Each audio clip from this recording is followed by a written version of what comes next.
ng bayan, maasahan anumang panahon.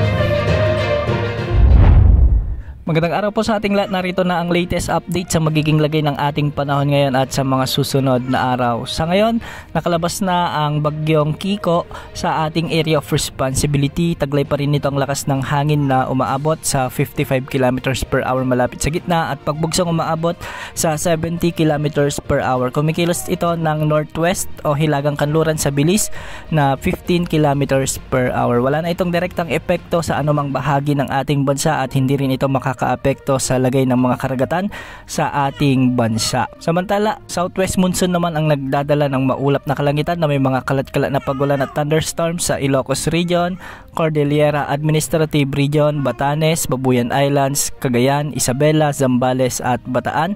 Kaya pinag-iingat pa rin natin ang ating mga kababayan sa mga nabanggit na lugar sa banta ng mga biglang pagbaha o pagguho ng lupa, lalo na kung may mga katamtaman at minsan ay malalakas na pag-ulan. Samantala, habagat din ang magdadala ng bahagyang maulap hanggang sa maulap na papawirin na may mga isolated rain showers and thunderstorms sa Metro Manila, nalalabing bahagi ng Luzon at Western Visayas. Kaya magkakaroon pa rin ng posibilidad ng mga flash floods o biglang pagbaha o pagguho ng lupa kung may mga umiiral naman na severe thunderstorms. Sa nalalabing bahagi ng ating bansa ay localized thunderstorms naman ang magdadala ng mga kalat-kalat na pagulan at pagkidlat-pagkulog at posible ang banta ng mga pagbaha o pagguho ng lupa kung may mga umiiral na severe thunderstorms. Para naman sa lagay ng mga pag-alon sa ating karagatan, posible na umabot hanggang 1.5 meters sa mga pag-alon sa Northern Luzon at sa nalalabing baybayin ng bansa, posibleng umabot hanggang 1.2 meters. Sa mga susunod na araw ay posibleng may mabuong LPA